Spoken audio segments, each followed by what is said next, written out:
Tonight on Cronkite News, how the housing crisis affects Arizonans and what is being done currently to make housing more affordable. Plus, an update on the upcoming presidential election and where the nominees stand with voters in Arizona just weeks before they head to the ballot. And we also take a look ahead at the Phoenix Mercury's playoff matchup against the Minnesota Lynx tonight. Good evening and welcome to Cronkite News. I'm Jalen Weathers. And I'm Kayla Marina. Thank you for joining us. Housing is a big concern for many here in Arizona, and for good reason. According to Arizona Supreme Court, there were over 58,000 new eviction cases as of this year. Cronkite News reporter Ignacio Ventura was at City Hall earlier today where several people gathered to push for a solution to tackle the problem. He joins us now from downtown Phoenix. If you want to buy a house right now, you might need a salary of almost $124,000. And that's because houses right now are so expensive. However, there's a group of people trying to help others find a solution to one part of this crisis. Tenants are at the forefront of local government efforts to address housing issues. Aletha Penny Ratliff, who has family affected by evictions, says the government's role is not up to standard. I think if they paid more attention to what was going on instead of just pushing aside, they always tell you, come to us if you got a problem. I will take care of it. They're not taking care of it. As part of Organized Power in Numbers Take Back Our Homes campaign, many residents gathered to push for right to counsel legislation. This initiative provides legal representation for those facing eviction proceedings. State Senator Ana Hernandez is for it. This is such an important program that we really need to look at it and how do we move that to the general fund and how can the city sustain this long term. So that's going to be one of the things that I believe the city will need to look at. Attorney Pamela Bridge says the evictions process creates complications for people's lives. They have to worry that maybe they're going to have to move, pull their kids out of school. I see seniors frequently have to leave stable housing and they're on fixed income. So these are terrible 5 days for tenants facing this threat of eviction. Among those impacted by the housing issues include specific communities. Andrea Luna Cervantes is an organizer with the Take Back Our Homes campaign. A lot of the time in statistics, it's a lot of single people, women of color, specifically Black single moms who are affected by evictions. This year, nearly 8,000 cases were filed in the month of August. Those looking for more information on the evictions process here in Arizona can visit the Maricopa County Justice Court's website. In Phoenix, Ignacio Ventura, Cronkite News.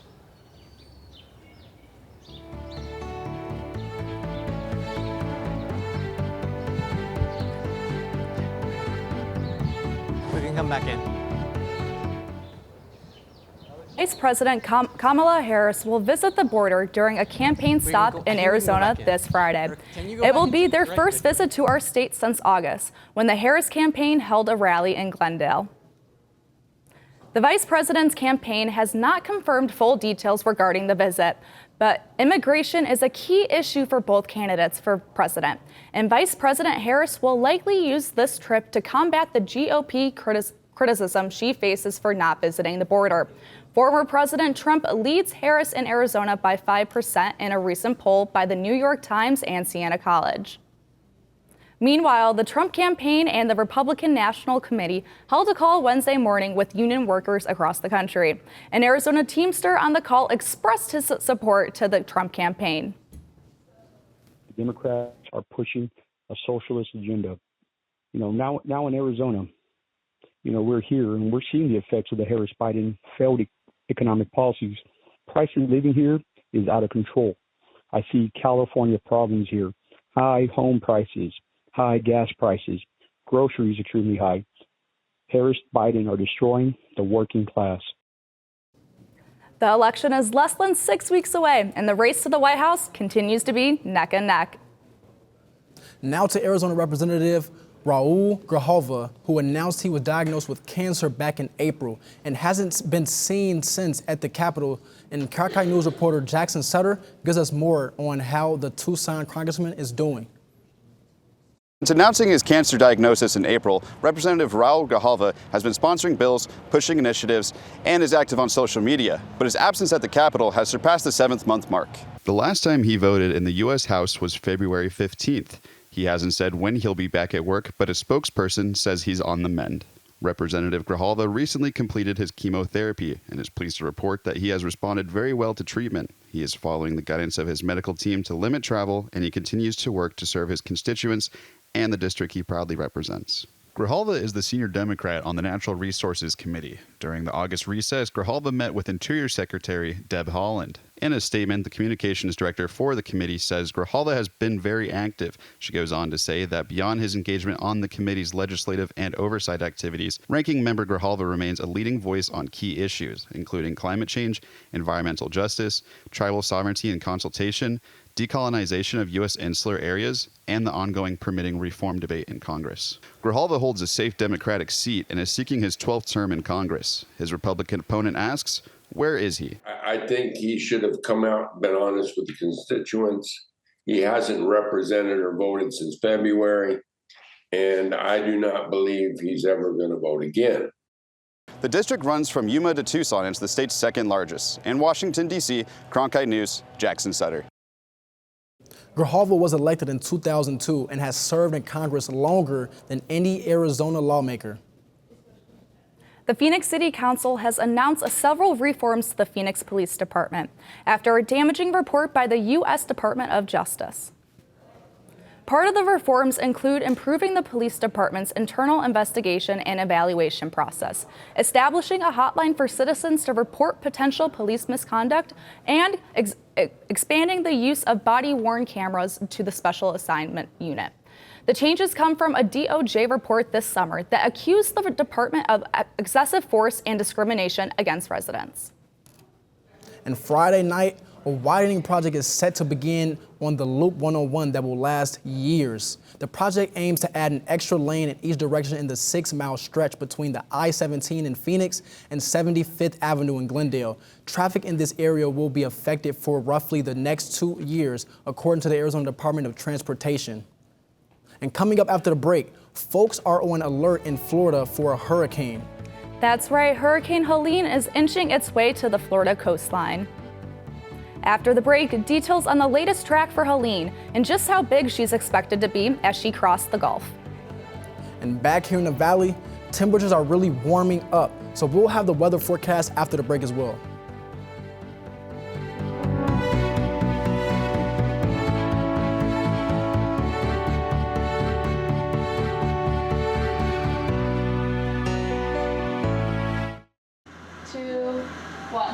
Coming up on the cut. Coming up on the cut. Coming up on the cut. How students can build their broadcast journalism portfolio with opportunities to learn more about on-air reporting and studio production.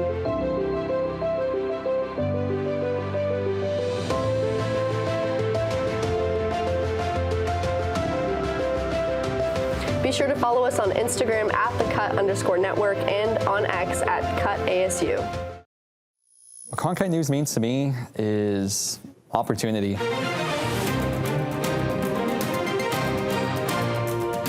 We do news right at Cronkite News, serving a community ethically, honestly, and truthfully. And we can provide a necessarily different angle, different voice for those people that really need it.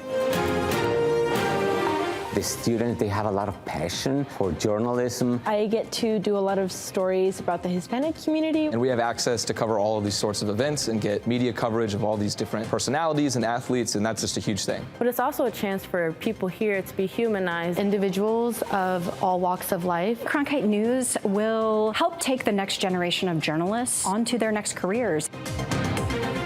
I am old enough to remember Walter Cronkite. We're putting a lot of pride on his name because we are practicing a lot of the things that he did. I think he'd be smiling from ear to ear. I. We are Cronkite.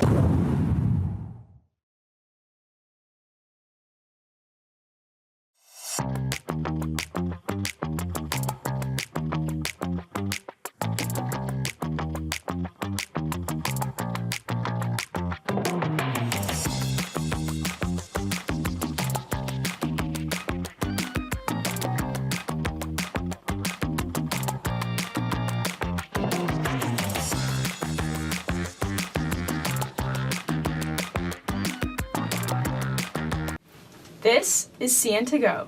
I'm Emily Olson with your Wednesday news briefing. Do you want to create innovative content for Cronkite News? Do you enjoy listening to podcasts? Then CN2Go is for you. Cronkite News to Go is a podcast where students cover the latest headlines. Students become audio producers and hosts and will learn how to write, record, and edit stories. You can listen to the latest episodes on these platforms. Welcome back. Ukrainian President Zelensky said today that Russia is planning to attack its nuclear power plants. President Zelensky made the remarks at the 79th United Nations Assembly in New York City.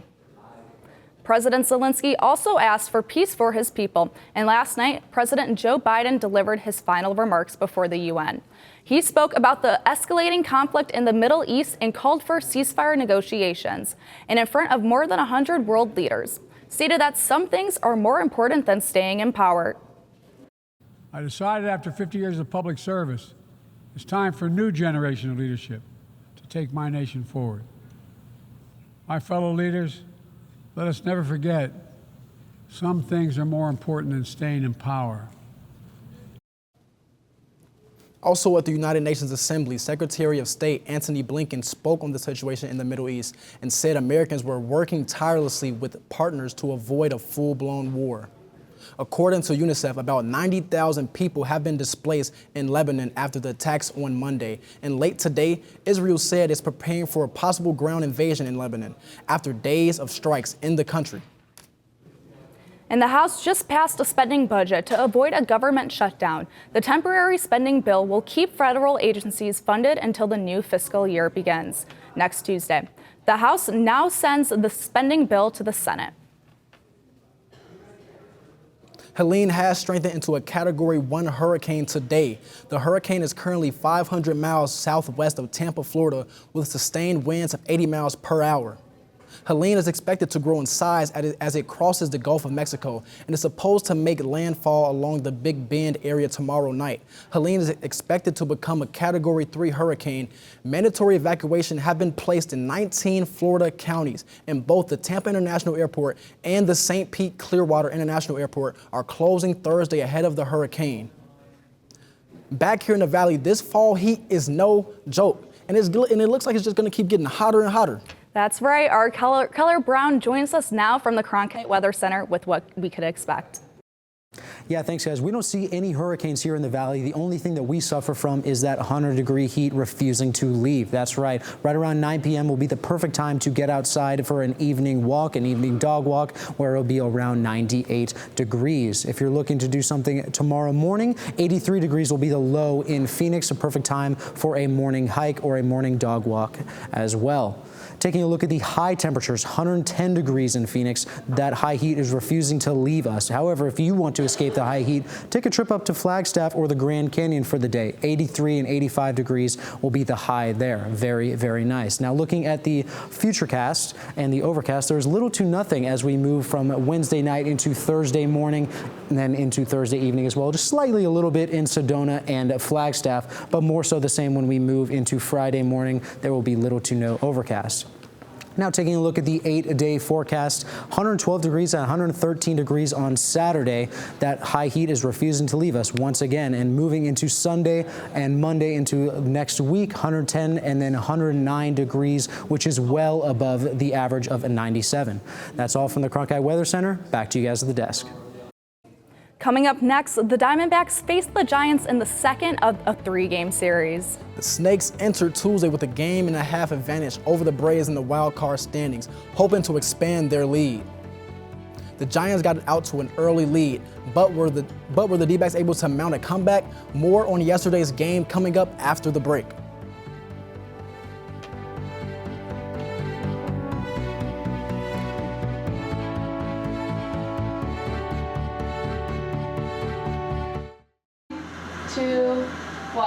Coming up on the cut. Coming up on the cut. Coming up on the cut.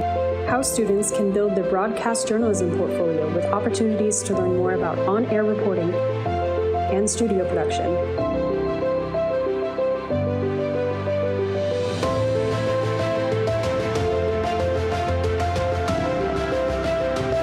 Be sure to follow us on Instagram at @thecut_network and on X at @CutASU. What Cronkite News means to me is opportunity.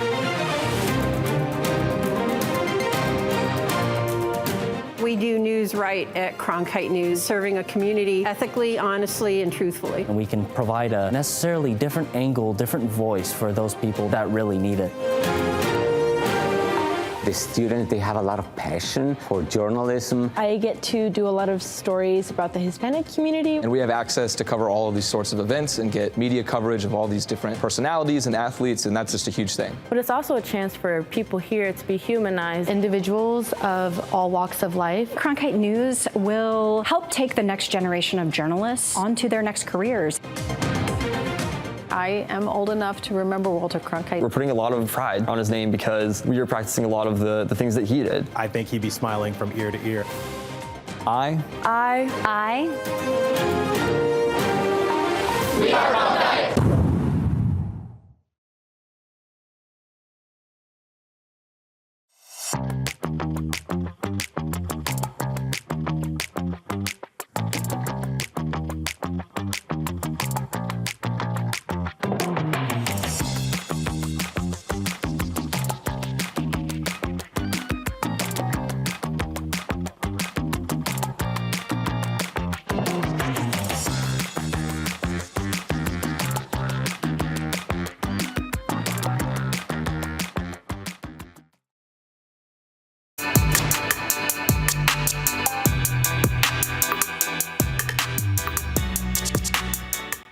Hello and welcome to another edition of the Cronkite Sports Report. I'm Lawler Adams. The D-backs host the San Francisco Giants tonight in the final game of the series. Arizona will try and avoid a sweep after the Giants took the first two games in commanding fashion. Last night, the Giants never took their foot off the gas and homered 5 times in the contest. San Fran threw their third shutout in the past 4 games to capture an 11-0 win. Pavin Smith described the road ahead for the Snakes with only 4 games remaining in the regular season. I don't think we're thinking too far ahead right now. We have to worry about these games. They're all very important. They're all must-win games, being only a little bit ahead of the Braves. So just focusing on today's game, getting the win today. After losing 3 straight games, the Diamondbacks now cling to a half-game lead in the wildcard standings. The Padres clinched a playoff berth last night with a win over the Dodgers, and the Braves and Mets hold head-to-head tiebreakers over the D-backs. After losing to the Minnesota Lynx in Game 1, the Phoenix Mercury are ready to go for Game 2. In a game that came down to the final minutes, the Mercury were unable to seal the deal, being pushed to the brink of elimination. The Mercury have to win tonight or their season is over. In a win-or-go-home situation, the Mercury need to start by getting off on the right foot. In Game 1, the Mercury found themselves down at halftime by 14 points and trailed by as many as 20 points in the second quarter. In an elimination game, the Mercury will look to their veterans, Diana Taurasi, Brittany Griner, and Natasha Cloud, to help pave the way in this critical matchup. High school football is becoming more and more competitive, with programs starting to travel out of state to face the highest competition possible. Arizona's own Basha High School headed 300 miles to California, where Caleb Campbell has more on what this growing sensation has in store. Friday Night Lights in your county is becoming Friday Night Lights nationally, as 9 of the top 10 schools, according to Max Preps, have out-of-state opponents, with some schools like St. Francis Academy in Maryland playing 10 out-of-state opponents, 8 on the road. As this trend has grown over the last decade, coaches stress the importance of competing out of state. Anytime you can come out and battle somebody from a different state that highly recognized and you know it obviously casts more eyeballs to the game, right? And it's an opportunity for these kids to kind of showcase what they're about and then showcase what we're about as a team.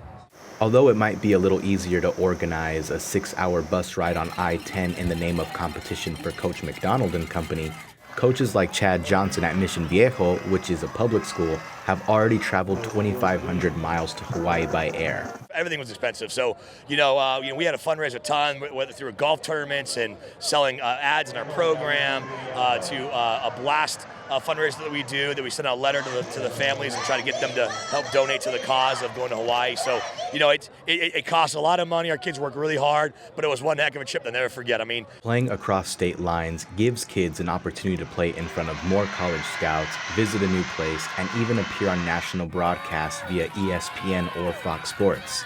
Let's take St. Francis, for example. They could go beat up Baltimore teams every single week and no one really knows it. But they're playing the best of the best across the country. They might not finish with the best record, but for the players, they're getting much more exposure. They're playing a lot of the guys that they're going to be playing in college. More and more schools are weighing the costs and benefits to out-of-state travel as they look to get more exposure and competition that can catapult them to the next level. In Mission Viejo, California, Caleb Campero, Cronkite News.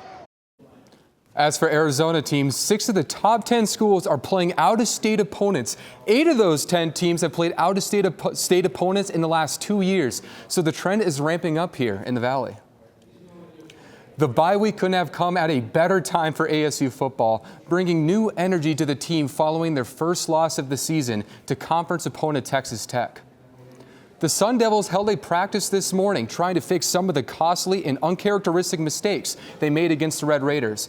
ASU was playing catch-up in that game, but the mistakes were too much to overcome. Coach Dillingham's focus this week is getting back to what brought them early success. Know that there was a lot of self-inflicted wounds, and like I told them, like, it's partly the standard has slowly dropped. You know, we've started meetings 4 minutes early a couple days. The locker room's been dirtier than it has been, and I haven't held them accountable. And that's them, but it's them being a reflection of the standard, right? And we've lowered the standard through a little bit of success, and that's my fault. And like I told them, we got to get back to the standard that we had all spring, all summer. Meanwhile, it was a full circle moment for former ASU quarterback Jaden Daniels, who is not only back in the desert this week, but he was back at the ASU practice facility in Tempe today. Daniels and the Washington Commanders are set to play the Arizona Cardinals this Sunday, and they practice at ASU this afternoon. Hard to believe Daniels would become the #2 overall pick in the NFL draft during his days as a Sun Devil. That's all for the Cronkite Sports Report. Now back to Kayla and Jalen. Coming up next, one 11-year-old girl made an impact on her community with the help of her crayons. Yeah, this is pretty impressive, Kayla, because these crayon drawings actually helped redesign a playground. After having concerns with the design blueprints for a new local playground, a little girl helped her city make plans that were more accessible for all children.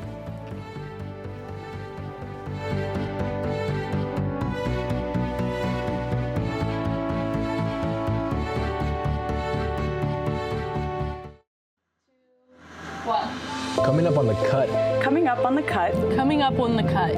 How students can build their broadcast journalism portfolio with opportunities to learn more about on-air reporting and studio production.